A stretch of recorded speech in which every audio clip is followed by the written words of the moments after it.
So we're going to continue with the last half of the clause of Genesis chapter 1, verse 2, where it talks about darkness. We're not talking about the light and darkness relative to what we experience on earth when the sun rises and sets. We are talking about the two primordial forces that the Father created from, namely the visible light of creation, which he called a him, and referred to him as Adol, which is the light of creation, said that all things that would be visible would not only come down from him, but also out of him. And it says, let the Father let the visible come out of you, is what he said in creating this great light. He calls it a great light, said that it came out, and that from light is born light. And he saw this and said that it was good, just like we have the micro description in Genesis chapter 1, verse 2. So that's a brief synopsis. Now we're going to look at the dark part, the second portion. This is not ominous. This is not of evil, per se, or anything of that nature. And it is the second creative work. I summoned the very lowest a second time. The Father summons a second portion of creation. He speaks it into existence. This is going to be the dark portion. God summons from the very deepest part a second time, or a second act, the spirit of creation, which is called Archas, means the spirit of creation.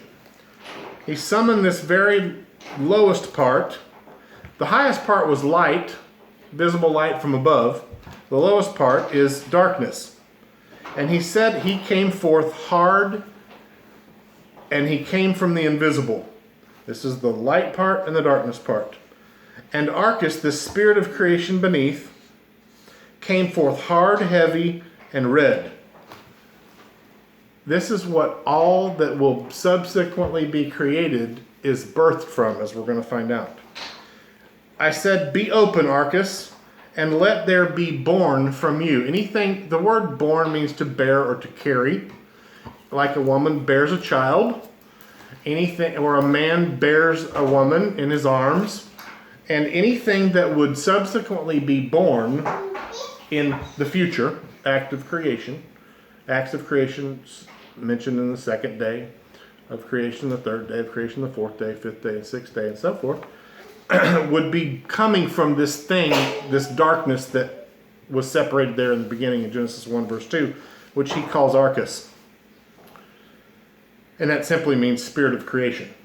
So when you read in John, and there are three that bear witness testifying in the earth, the spirit, the water, and the blood, that is absolutely true. And those things, the spirit, the water, and even the light before that, are all a picture of what took place on creation day 1, 2, and 3.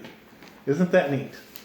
When the Father separated the light from the darkness on day 1, separated the waters above from the waters below on day 2, and then he creates the earth, dry land, calls it forth from the seas, separates it, and from that substance, 3 on the third day, from that third day of creation, he calls forth man on the third day, the very first man, Adam.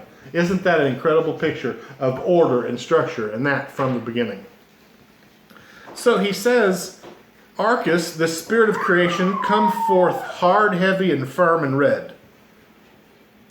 And I said, be opened, Archas, and Archas opened up, and let there, from this point forward, be born from you. So whatever's going to be born, or come from, or be carried after this point, is carried by this lower foundation. That is the foundation of darkness below. And look what he says, in contrast to what he said regarding the light previously. He says, and an age came forth, and very great and dark, bearing or carrying the burden of the creation of all the lower things down here below. Lower than him, lower than the light he had created, which was above. And I saw that it was what? Good. Again.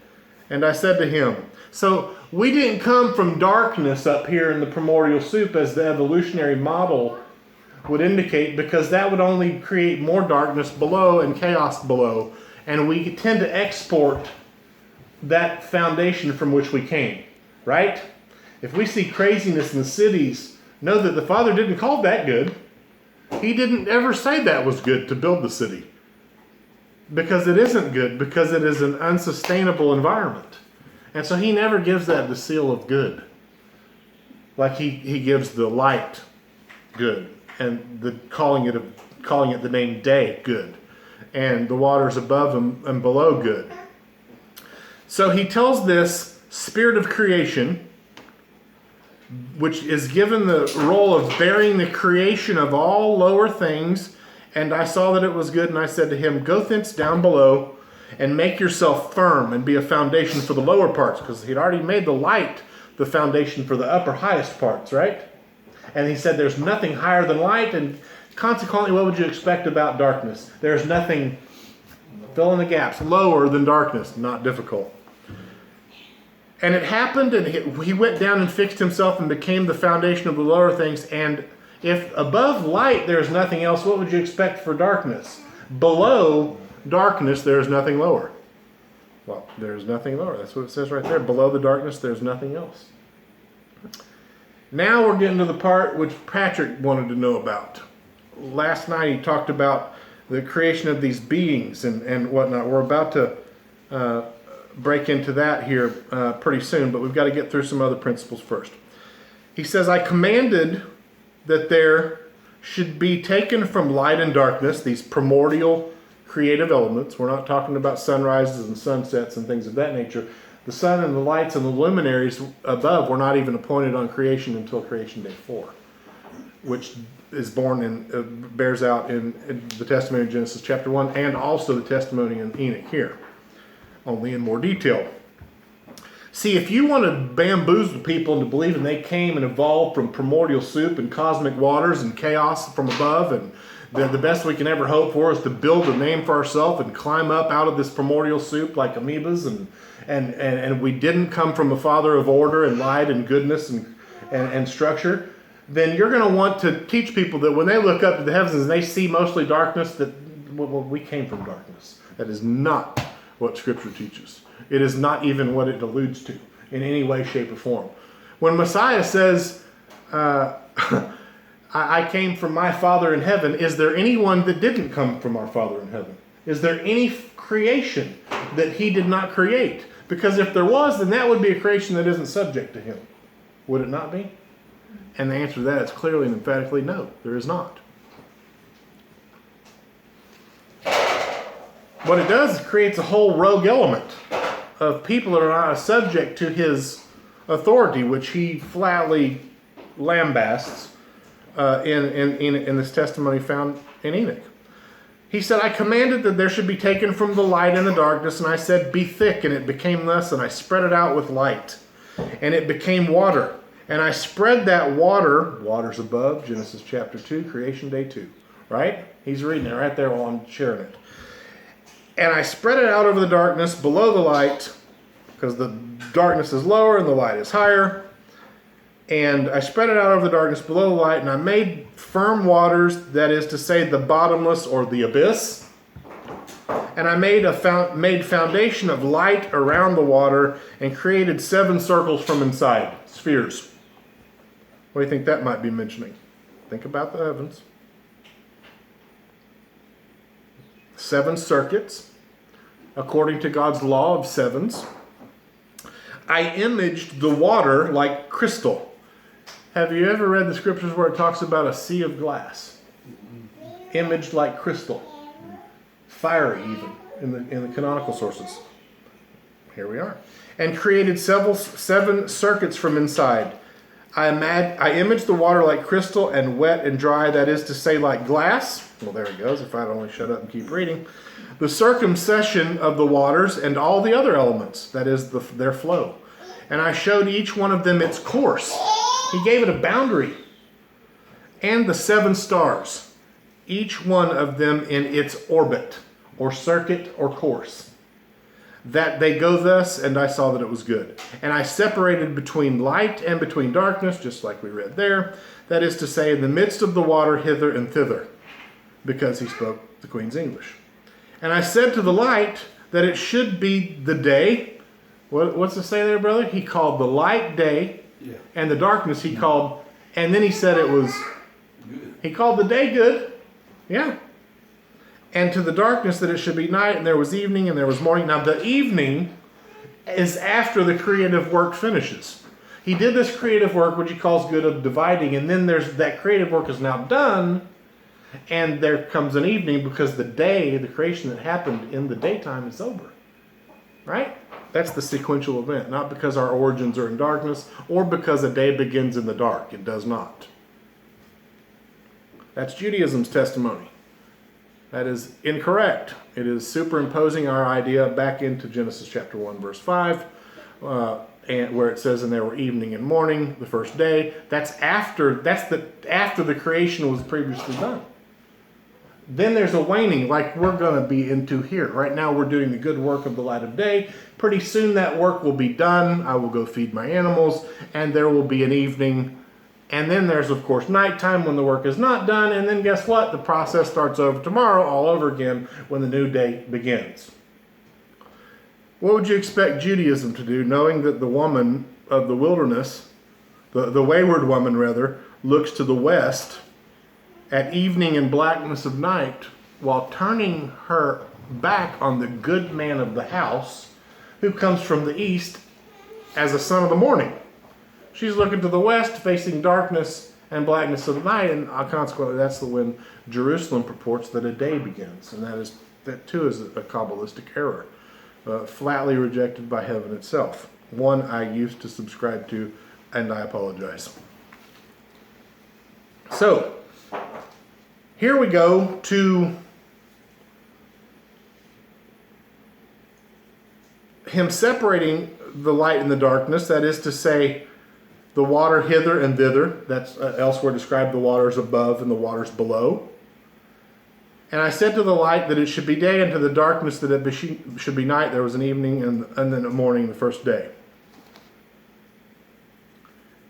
And then I made the heavenly circuit of the firmament, and made the lower water, which is under heaven, collect itself together. These are primordial creative elements.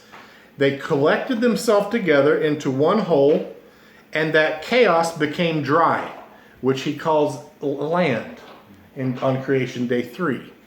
Isn't this a beautiful, more detailed description of what Genesis describes?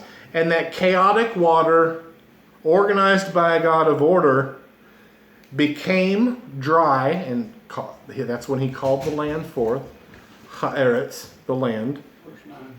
Verse 9, thank you. And it became so. Guess what he calls that at the end too? Also good. Yep. Right? Because in the end, there's going to be a bunch of people that are waiting for the host of heaven with their wide-eyed dreamers, and they're going to teach you that you came from chaotic origins, and there are ascended masters above us, and you too can be like God and ascend above the Most High. If we just work hard enough and become just technically advanced enough, you will not taste death. No, you can live forever and be like God. That is the deception from the beginning. Dispelled by eyewitness testimony before we ever got here to walk in it. So out of these waves and the tumultuous gathering together of these waters, out of the waves I created rock, hard and big. And from the rock I piled up the dry. And the dry I called land. That's right, earth. And in the midst of the earth I called the abyss. In the midst of the earth he called abyss, darkness. In Revelation we have a beast that is going to ascend out of the abyss. And this beast out of the abyss will overcome 2 witnesses giving proper testimony in Jerusalem. And would you expect that Jerusalem is sad about it? No. The whole world has a party for 3.5 days because they shut up. And then what happens? The breath of life from the Father comes into them, and they stand on their feet in full view of men, and up they go, and everyone's mortified and scared to death. They realize at that moment they're on the wrong team.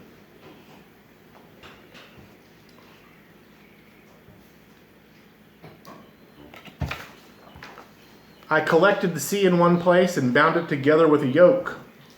The yoke is his instruction. And I said to the sea, behold, I give you eternal limits, and you shall not break loose from your component parts.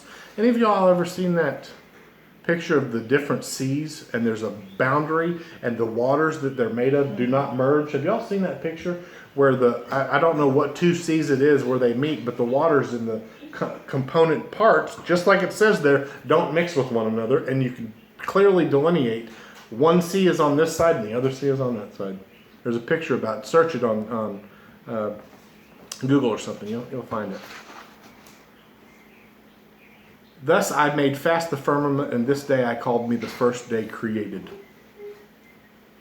All right, now we're going to get to the part where Patrick wanted to know about. Enoch testifies about the creation of the heavenly troops, the armies of heaven, called the host of heaven in Jeremiah chapter 8, and also the original rebellion in the beginning, how it took place, why it took place, the thought that entered the mind of the leader of this rebellion, and all of the things of that nature. I'm going to speed through this pretty quickly. In the creation of these heavenly troops, I image, that is the Father, I image the image and essence of fire. You can confirm that in the canon. And my eye looked very hard at this rock he previously created, a firm rock, and from the gleam of my eye, the lightning received its wonderful nature. Listen to this vivid description of lightning. Lightning, which is both fire in water and water in fire. And one does not put out the other, neither does one dry up the other. Therefore the lightning is brighter than the sun, yet softer and more fluid than the water, and all at the same time firmer than hard rock. Have you ever seen lightning and how it just kind of moves about fluidly, and it's cracking and hard and piercing, and yet it just kind of is also smooth and fluid when it goes? That's what Enoch's describing here, or the Father is describing to Enoch about how he created the incorporeal troops in the beginning, the armies of heaven, these angelic hosts. He says, and from the rock I cut off a great fire. In the apostolic writings, in the Tanakh, in the Old Testament, it speaks of the seraph and the cherub that covereth in Ezekiel. And it says he walked amidst the fiery stones. How many of y'all have read that? Several witnesses here have read that. That's what it's talking about here. And from rock I cut off a great fire. And from this fire, cut from rock, I created the orders of the incorporeal 10 troops of angels, and their weapons, and their fiery, and their raiment, and they're burning like a flame, and I commanded that each one should stand in his order. Now here's the original rebellion. And one from out of the order of the angels, one of these angels, having turned away, #turning away. That's where the term weak comes from. The word weak is a seafaring term, and it means to turn away from the good way in the beginning. It means to depart or to alter or to change. And so this one, having turned away with the order that was beneath him, conceived an impossible thought. You should be thinking of Isaiah chapter 14 now. To place his throne higher than the clouds above the earth, that he might become equal in rank to my power.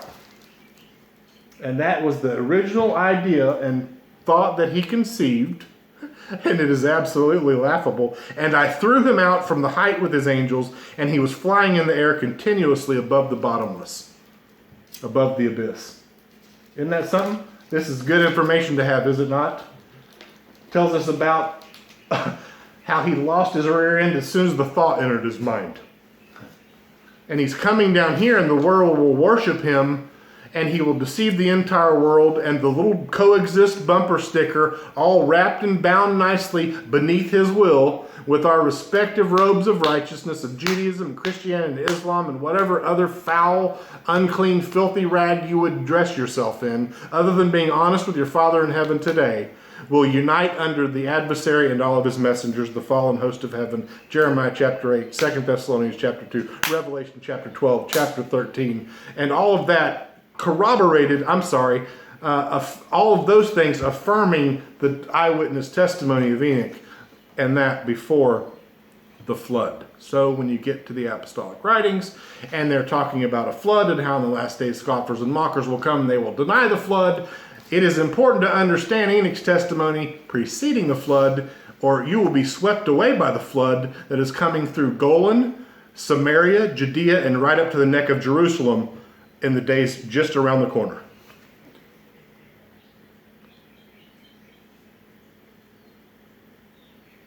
One from out of the order of these angels, having turned away with the order that was under him, conceived an impossible thought to place his throne higher than the clouds above the earth, that he might become equal in rank to my power. And I threw him out from the height with his angel, and he was flying in the air continuously above the bottomless pit.